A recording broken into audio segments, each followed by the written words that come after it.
यहाँ क्या बाकी बंदे बाहर आ जाएंगे ना। चलो चलो चलो चलो चलो कुछ नहीं रखा यहाँ एंटी लाइट हो गया नहीं तो कर लेंगे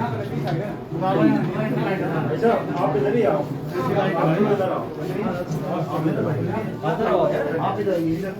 आप इधर है एंटी लाइट है आगे आगे आगे आगे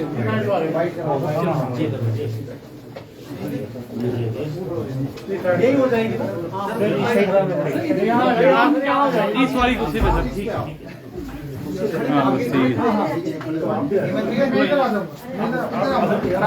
हाँ बस ये भी ठीक है। अरे वहाँ होनी है वाइट यहाँ लग रहे हो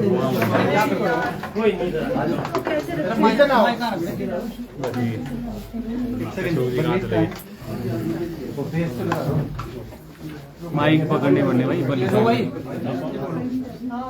भाई फ्रेम बना लेना ना अध्यक्ष जी भी आ जाएंगे साथ सिकंदर जी वही आगे जाना आप आगे आ जाओ। और सर हिम्मत भाई इधर आओ। लो मैं नीचे बैठ आ जाए क्या? ठीक है एक मिनट इधर आ जाए, इधर आ जाओ सर। हाँ आप आ जाओ सर, यहाँ कौन है? योग भाई 2 मिनट हो गया हो आ गया। जाओ बस। अब आ जाएगी। बस ठीक है सर। अब आ ठीक है जाएगी। आप जाओ भैया, माइक पकड़ने वाले, माइक पकड़ने वाले अंदर आगे से। अब बैठ जाओ। हिम्मत भी थोड़ी और करनी चाहिए, रुक जाओ। नहीं इट्स फाइन। ले लो हाँ, डन, ओके। मैं खड़े ही रुका। रोलिंग। माइक वाले बैठ जाना भाई नीचे। आगे से जाओ माइक। बस ठीक है। रोल लोग बैठे हो ना ऊपर यूं मत, ठीक है। रोल। एक थोड़ा सा पीछे हाँ जी।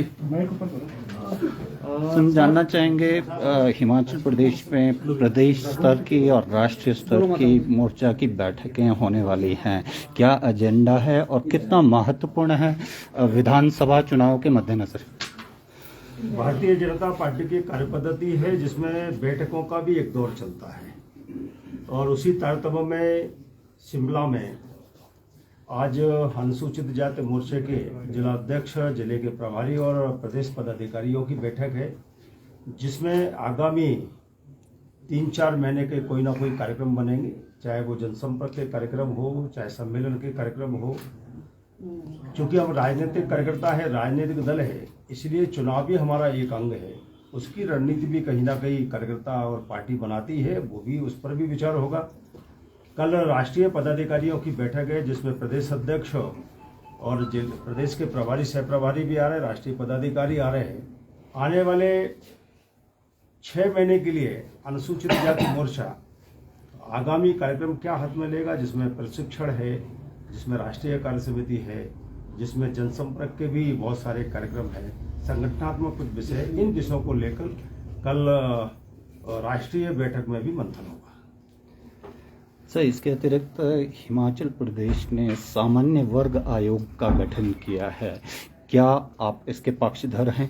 भारतीय जनता पार्टी सामाजिक समरसता में विश्वास करती है। हम उन महापुरुषों के से प्रेरणा लेकर चल रहे हैं। स्वामी विवेकानंद कहते हैं नर सेवा नारायण सेवा। दीनदयाल जी कहते हैं अंतिम छोर पर खड़े हुए व्यक्ति सामाजिक, आर्थिक, राजनीतिक उन लोगों का पहले विकास करना, बराबरी मिलाना। और हमारे प्रधानमंत्री भी कहते हैं सबका साथ, सबका विकास, सबका विश्वास। यानी कि हम संविधान में जो आर्थिक, राजनीतिक, सामाजिक और अवसर की समानता है, इस आधार पर काम करने वाले पार्टी के लीडर हैं, कार्यकर्ता हैं। और इसलिए समाज सबको साथ लेकर चलना, सबका विकास करना। और ये हम कहते नहीं हैं, बल्कि सरकारें जहाँ हमारी होती है वहाँ परिलक्षित भी होता है। नरेंद्र मोदी जी ने, आपने देखा होगा, 73 वर्ष हो गए देश को आज़ाद हुए, लेकिन गरीबों के उत्थान के लिए, सशक्तिकरण के कोई काम नहीं हुआ। मोदी जी के नेतृत्व में कहीं ना कहीं सशक्तिकरण के लिए काम हो रहा है। पहली बार लोगों को शौचालय मिल रहा है, पहली बार लोगों को ठीक से घर मिल रहे हैं, पहली बार लोगों की दवाई का इलाज 5 लाख का हो रहा है, पहली बार लोगों के 43 करोड़ बैंक में खाते खोल रहे हैं। इसका मतलब है कि संविधान की भावना के अनुसार हम काम कर रहे हैं। और यही प्रधानमंत्री नरेंद्र मोदी ने अपने पहले भाषण में कहा था कि हमारे देश के आर्थिक बजट पर पहला अधिकार इस देश के गरीबों का, वंचितों का, शोषितों का, महिलाओं का होगा।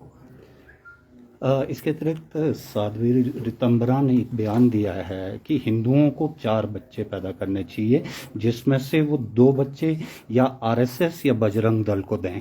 जो लगता है इस वक्तव्य पे अगर रितंबरा जी को ही पूछेंगे तो बेहतर रहेगा।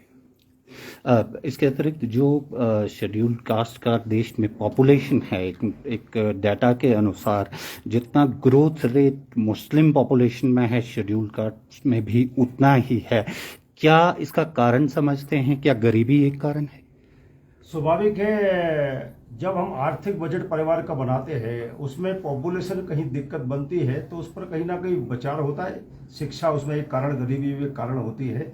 कुछ लोग षड्यंत्रपूर्वक भी हो सकते करते हो, लेकिन जहाँ तक गरीबी और अशिक्षा है वो एक कारण होता ही है। हिमाचल असेंबली इलेक्शंस में मोर्चे का कितना महत्वपूर्ण रोल रहने वाला है? हिमाचल में 29% अनुसूचित जाति का मतदाता है, पॉपुलेशन है यहाँ।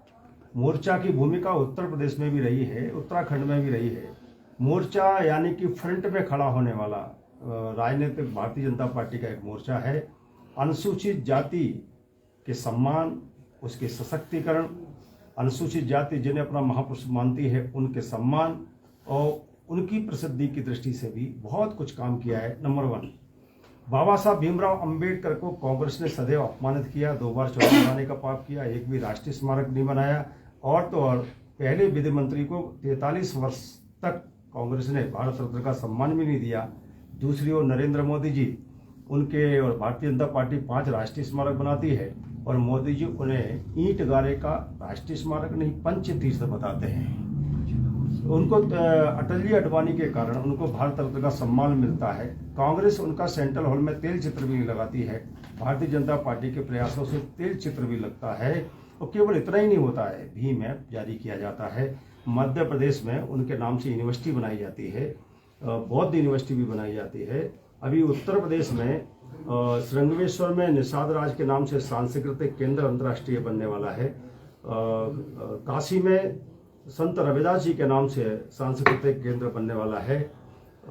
चित्रकूट में महर्षि वाल्मीकि के नाम से राष्ट्रीय सांस्कृतिक केंद्र बनने वाला है और अंबेडकर जी के नाम से बनने वाला है। इसका मतलब है कि हमारे लिए अंबेडकर जी, हमारे लिए रविदास जी, वाल्मीकि श्रद्धा का केंद्र है। कांग्रेस ने कभी इनके बारे में विचार ही नहीं किया।